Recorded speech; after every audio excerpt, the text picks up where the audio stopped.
Hello everyone and welcome to Underwater Adventures with Alex Mirabal. Today we will be talking about the oldest shipwreck I have found in my career and the incredible find of more than 100,000 Chinese coins. For that, I will show you a video we recorded during the discovery of this wreck, and you will have the chance to experience in real time the same emotions we had in the moment that we found that wreck. As you see, we are not in our normal place, we are traveling, so you will see some differences in the setting, but I hope you like the video of today and let's dive into it.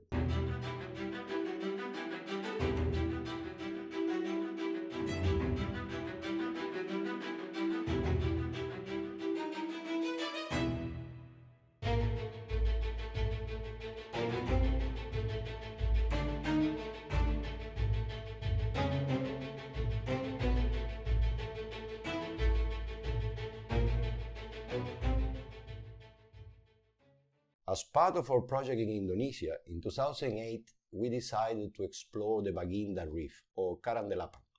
In Bahasa Indonesia, Karang means reef, and the Lapang is the number 8, so the name is 8 Reefs, because it was a very dangerous place for navigation. We didn't have any archival information of a ship lost in that area, so we didn't know what to expect.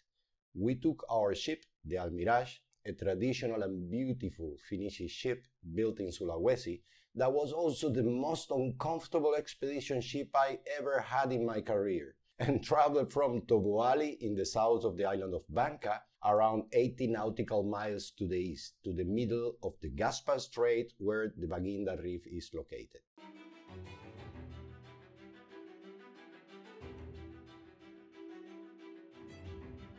Our plan was to make a magnetometer survey of the area with the hope of finding an unreported wreck. As at that time we didn't have a survey boat with a cabin, we needed to adapt the magnetometer to use it from a regular tender, the same Zodiac we use for the dives. It doesn't matter how sophisticated or modern your equipment is, you always need to adapt it to the particular conditions of each area. In this case, we needed to power the magnetometer with 2 car batteries inside the box, also to protect it from the splash of the waves.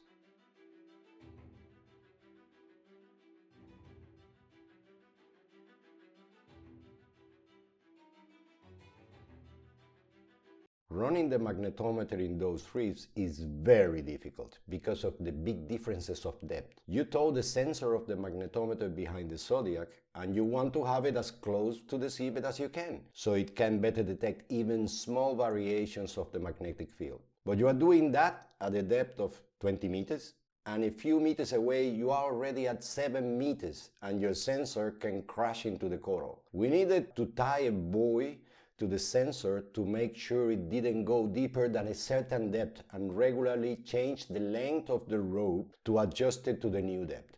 It was really tiring and we ran the magnetometers many hours a day, just stopping for lunch and replacing batteries. We also wanted the fish, that's how we call the sensor of the magnetometer, to be very close to the seabed because we suspected that very old ships would have a little response to the mag, either because they have very little iron content or because the iron would be very degraded.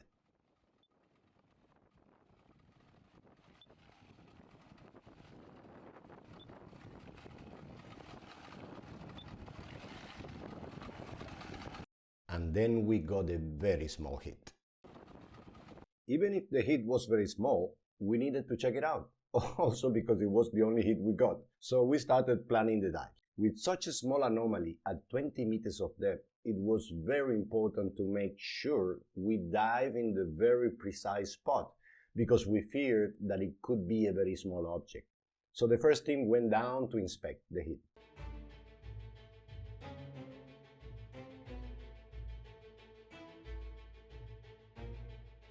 On that first dive, they saw broken ceramics on the seabed.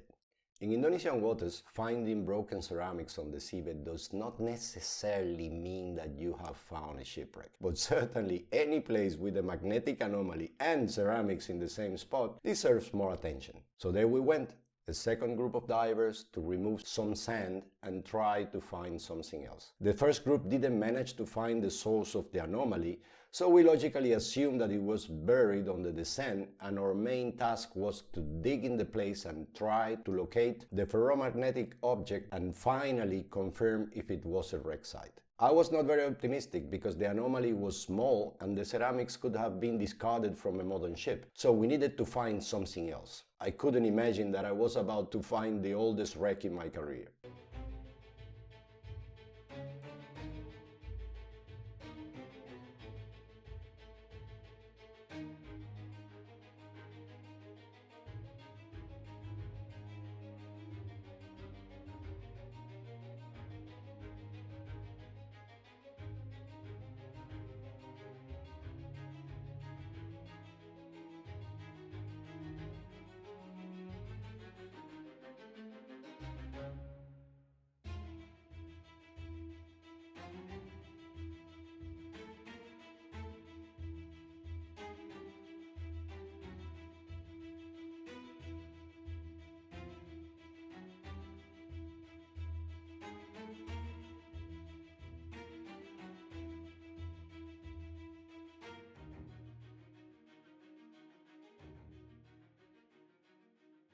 The thing is that when we started removing sand from the site, looking for the source of the anomaly, instead of that, we found the wood structure of a ship.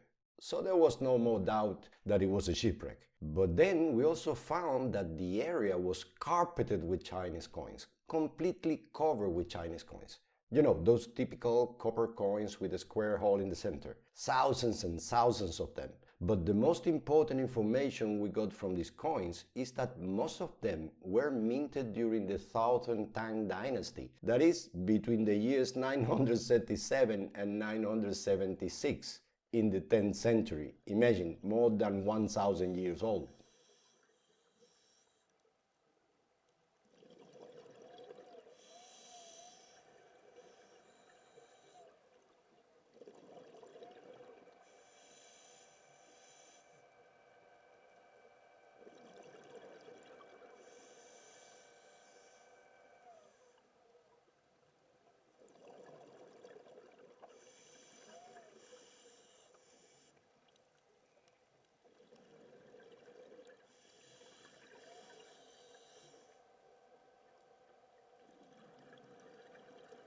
For someone like me, used to work in wrecks of the age of European expansion, meaning after 1492, so maximum of 500 years or so years old, finding a wreck that is 1,000 years old is shocking. And it also opened a complete new field of investigation for me. Aside of the coins, we found storage jars of various types, part of a cargo of Celadon bowls and other Celadon objects. I have mentioned Celadon ceramics in another video. This type of ceramic was produced in China and it has a green color instead of the blue and white we are all familiar with. The objects we found in this wreck were most probably also produced in the 10th century, the same as the coins, reinforcing the possible date of the wreck.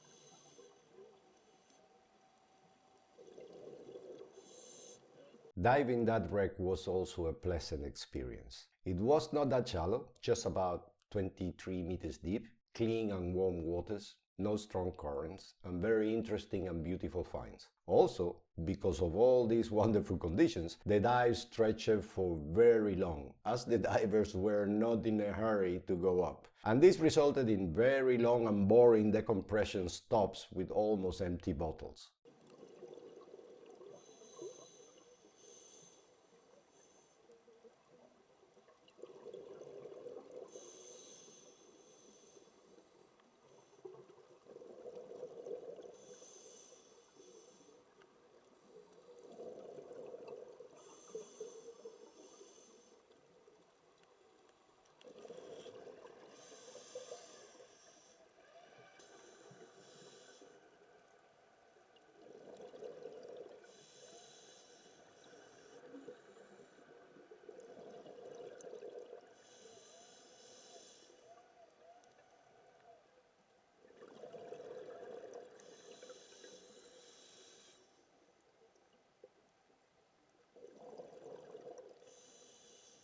The discovery of this wreck was a very interesting surprise for all of us because it was full of unusual things. First, we found it based on a very weak signal from the magnetometer in comparison to other wrecks, mostly of European origin, that produce much stronger magnetic anomalies. Second, the huge amount of Chinese coins and the good conservation conditions they had. There was a formation in the wreck that in the beginning we thought that it was a rock or a coral head, and later we discovered that it was made of rows and rows of coins in a total amount of over 100,000. Third, it still had remains of the wood structure of the ship after more than 1,000 years of immersion. That was totally unexpected for such an old wreck because you expect the wood to have rotten away a long time ago. Considering all this and the fact that it's the oldest shipwreck I have found in my career, for me this is a very special wreck. We have never found out the identity of that wreck, the name of the ship, so we all remember it as the Baginda wreck.